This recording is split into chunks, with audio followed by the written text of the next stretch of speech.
بسم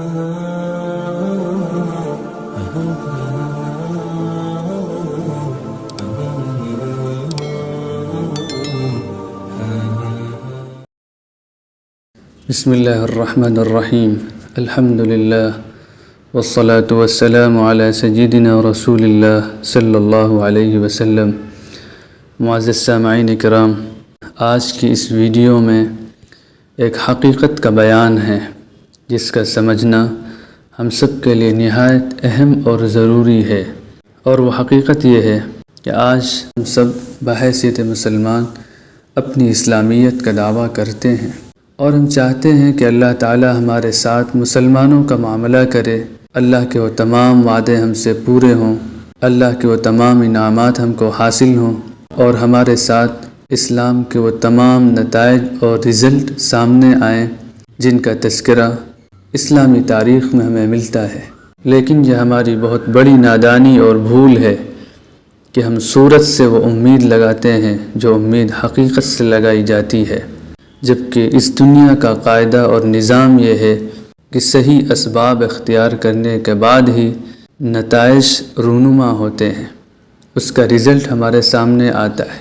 مثال کے طور پر کہ اگر پانی حقیقت میں پانی ہے تبھی اس سے پیاس بجھتی ہے اور سیرابی حاصل ہوتی ہے۔ غذا، کھانا اگر واقعتاً وہ غذا ہے تو اس سے قوت پہنچتی ہے، انسانی جسم کو طاقت ملتی ہے۔ اسی طرح دوا اگر حقیقت میں دوا ہے تو اس کے ذریعے سے شفا کی اور بیماری سے نجات اور حفاظت کی امید لگائی جا سکتی ہے۔ لیکن کیا شراب سے پیاس بجھائی جا سکتی ہے؟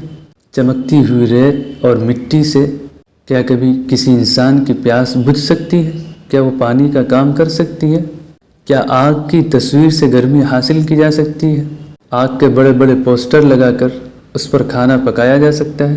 کیا بلب کے اشتہار اور اس کے فوٹو اور اس کی تصویر سے روشنی حاصل کی جا سکتی ہے؟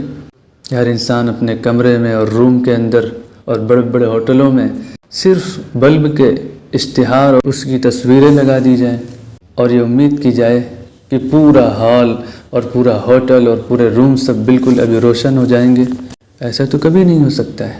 اگر ہمیں پیاس بجھانی ہے تو حقیقی پانی چاہیے، اگر ہمیں گرمی کی ضرورت ہے تو ہمیں حقیقی آگ چاہیے، اگر ہمیں روشنی کی ضرورت ہے اور ہم روشنی چاہتے ہیں تو ہمیں حقیقی بلب لگانا پڑے گا، اس کے بغیر ہمیں یہ نتائج اور رزلٹ حاصل نہیں ہو سکتے۔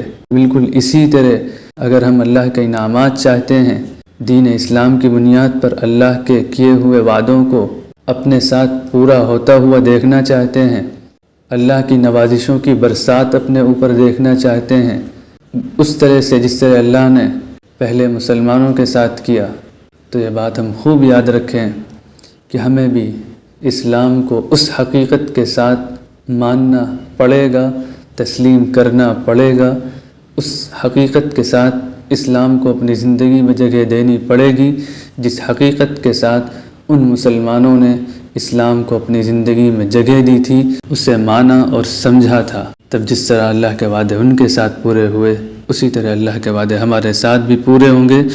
ورنہ خوب ہم یاد رکھیں کہ ہم جب تک صورت سے اور تصویر سے وہ نتائج طلب کرتے رہیں گے جو نتائج صرف حقیقت سے نکل سکتے ہیں، تو صورت سے ہر جگہ ہمیں دھوکہ ہوتا رہے گا، ہر جگہ ہمیں شکست ہوتی رہے گی، ہر جگہ ہم ناکام ہوتے رہیں گے، ہر جگہ ہم نامراد ہوتے رہیں گے۔